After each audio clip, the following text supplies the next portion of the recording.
bienvenue pour cette nouvelle émission Bassure TV, le coin de l'expert. En plateau avec nous, notre expert management, Philippe Gombaud. Bonjour Philippe. Bonjour Céline. Alors, aujourd'hui, c'est notre dernière émission de notre série consacrée aux méthodes managériales permettant de diminuer la peur viscérale de chaque collaborateur et de chaque manager, et ce pour améliorer et optimiser leurs relations. Alors, aujourd'hui, nous allons parler du manager normatif et de sa peur. Alors, je reprends, Philippe, votre pitch, le pitch de votre billet numéro 22, qui disait, enfin, vous écriviez, « Le cétacé nous impressionne aussi par la distance qu'il maintient vis-à-vis de nous, sa souplesse et sa capacité à apparaître et disparaître. Il peut s'enfoncer dans les abysses et réémerger là où on ne l'attend plus.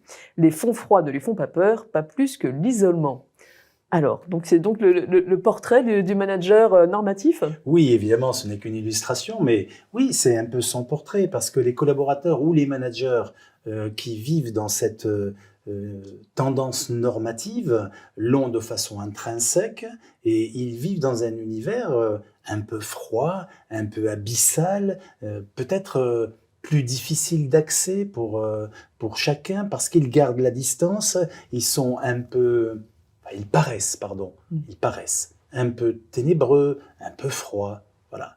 Mais qu'est-ce qui les rend si abyssales, si difficiles d'accès, comme vous dites ? La structure même de cet univers dans lequel ils se lèvent le matin, inconsciemment, de façon intrinsèque, ils sortent le pied du lit et ils se disent « la vie est difficile ».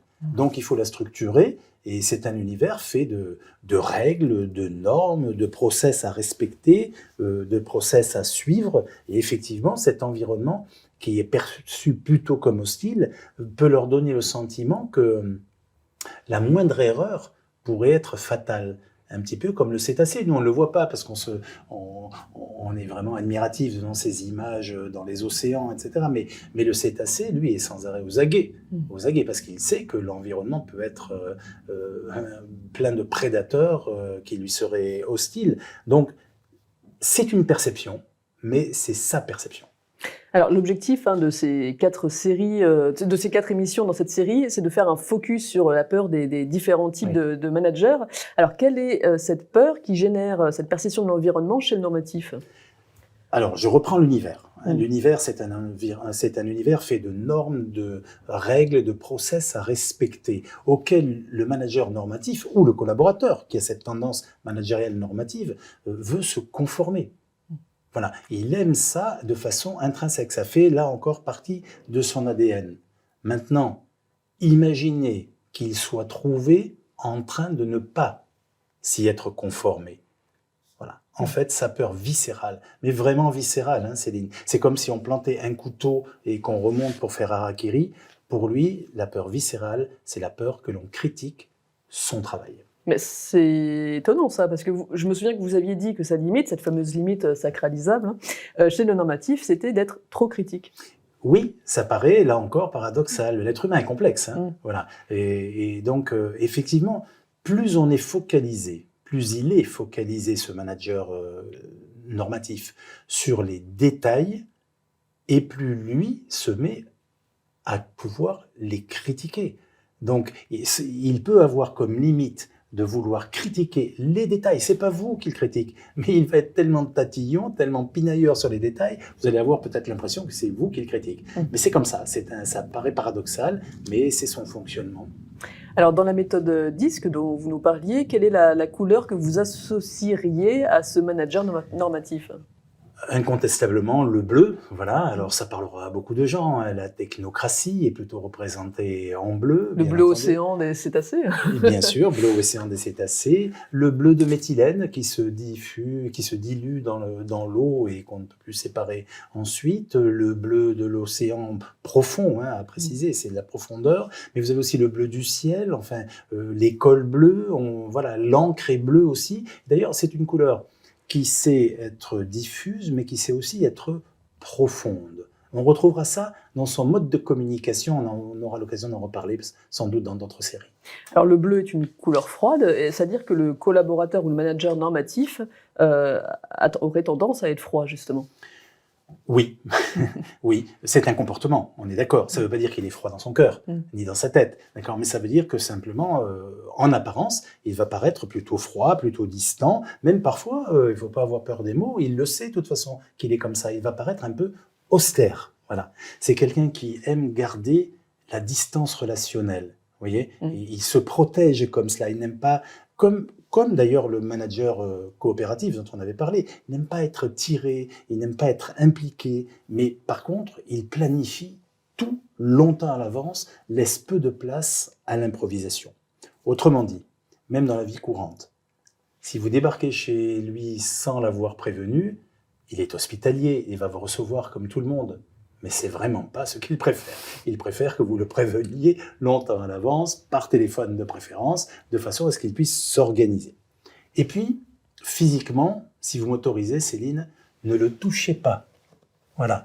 Parce qu'il va prendre ça comme une agression. Je ne sais pas comment vous avez ressenti ce que je viens de faire, mais ça peut être le cas. En tous les cas, ça va, je ne me suis pas senti agressée. Si quelqu'un est vraiment très normatif, il ne faut pas être tactile avec lui, il ne faut pas le prendre par l'épaule en lui disant « Comment vas-tu ? Allons boire un café ensemble », parce que là, il ressent ça comme une violation de territoire. Alors, quelles conséquences ce type d'attitude peut avoir sur l'entreprise ? Bien, comme on vient de l'imaginer, elle demande d'être méticuleux, d'être de temps en temps un petit peu pointilleux, d'aller voir dans les détails ce qui se passe, de planifier longtemps à l'avance, de prévoir les choses. Il faut avoir une haute prévisibilité pour rassurer un manager normatif.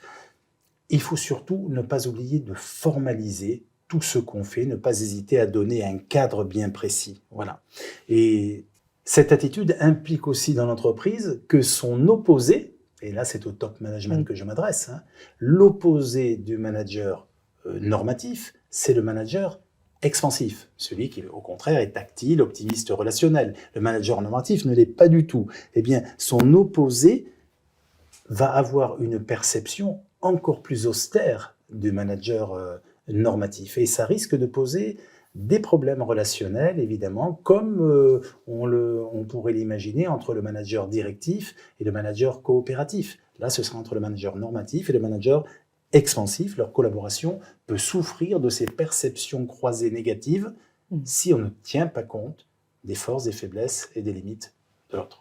Alors, ce collaborateur opposé, c'est donc le souricate. Alors, j'imagine que la collaboration doit être difficile entre le cétacé et le souricate. Ben oui, ils ne vivent pas du tout dans le même élément. Le souricate est sur Terre, le cétacé est dans la profondeur des océans. Bon, oui, effectivement, cette opposition-là va se ressentir. Si je peux vous donner un exemple, je me rappelle d'une assistante manager dont l'intensité expansive était très, très, très élevée. Je dis vraiment très élevé. Parfois, ça atteint, sur une échelle de 0 à 100%, ça atteint les 100% dans tout type managérial. Bon. Et elle avait ce sentiment d'optimisme relationnel permanent. Elle était très tactile, très enthousiaste, un vrai soleil, quoi, un vrai soleil. Par contre, limite désorganisée, évidemment, c'est la limite de l'expansif.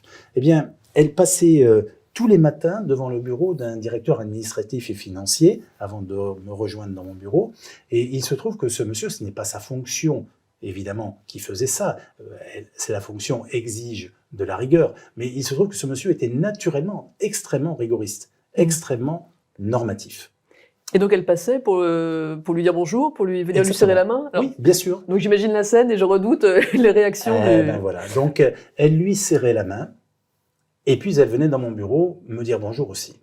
Et quotidiennement, elle avait un petit peu cette attitude-là. C'est froid, mais il a du sang de langouste. Comment se fait-il qu'on puisse être aussi froid ? En tous les cas... Ambiance à l'entreprise. Ben oui, c'est ça. C'est ça le résultat des perceptions croisées, Céline. C'est-à-dire que quand elle s'oppose, elle se repousse. Parce que lui devait la trouver extrêmement envahissante et trop spontanée. Il avait aussi sa propre perception. Et les perceptions, généralement, virent au jugement. Alors Philippe, dans quel genre de situation spécifique le manager normatif va-t-il revendiquer cette rugosité apparente ? Alors, effectivement, il va s'enfoncer dans les profondeurs des règles, des normes et des process à chaque fois qu'elles ne sont pas respectées. Si une procédure n'est pas respectée, il va devenir rigoriste, il va devenir rugueux dans son comportement et il va manifester même une certaine austérité, parce que justement, on est en train de travailler contre sa nature. Alors comment peut-on faire pour diminuer cette peur d'être critiqué, pour qu'il soit un petit peu moins rigoriste, un petit peu moins froid, un petit peu moins dur à la relation, on va dire ? Eh bien, On a toujours la même formule quasi magique dont il faut savoir se servir au moins une fois dans la relation manager-manager ou manager-manager. C'est-à-dire, pourquoi je dis ça? Parce que si on le fait au moins une fois, on se souvient qu'on avait discuté de cela dans une de vos émissions, on va provoquer une reconnaissance éternelle de la part d'autrui. Alors, quelle est la formule magique? La formule magique consiste à nourrir le besoin. Voilà. Alors, quel est le besoin d'un manager normatif ou d'un collaborateur normatif? Le besoin, c'est de se conformer aux standards. Donc, il faut que je lui propose des standards.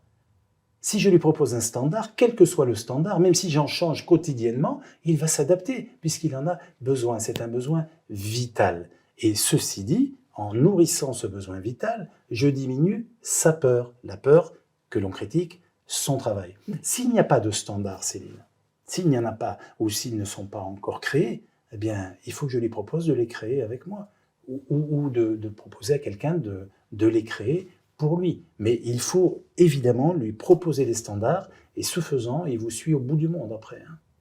Et alors, ce manager, quelle est sa meilleure contribution à l'entreprise? Le manager normatif, c'est un analytique. Donc, il amène de l'analyse, il amène de la précision, il amène de la méticulosité, il augmente la prévisibilité dans les projets. C'est un perfectionniste, donc c'est quelqu'un qui va même choisir les bons mots. Il est factuel, il est objectif. Merci beaucoup, Philippe.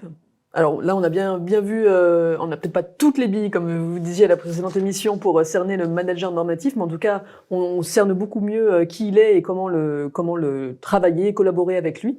Merci aussi pour toutes les autres précisions que vous avez pu nous apporter sur les autres types de management.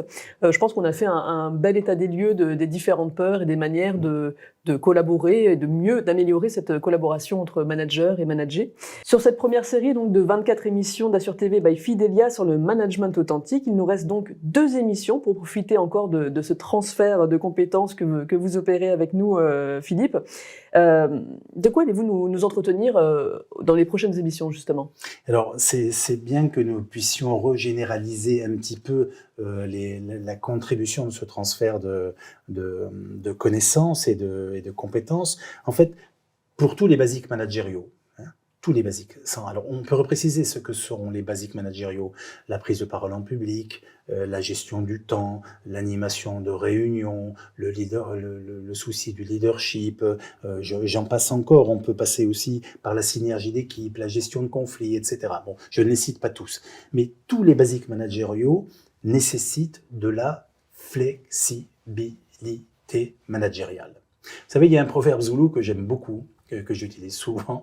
Alors, voilà, ce n'est qu'un proverbe zoulou, mais parfois la sagesse, on ne sait pas d'où elle vient, d'accord?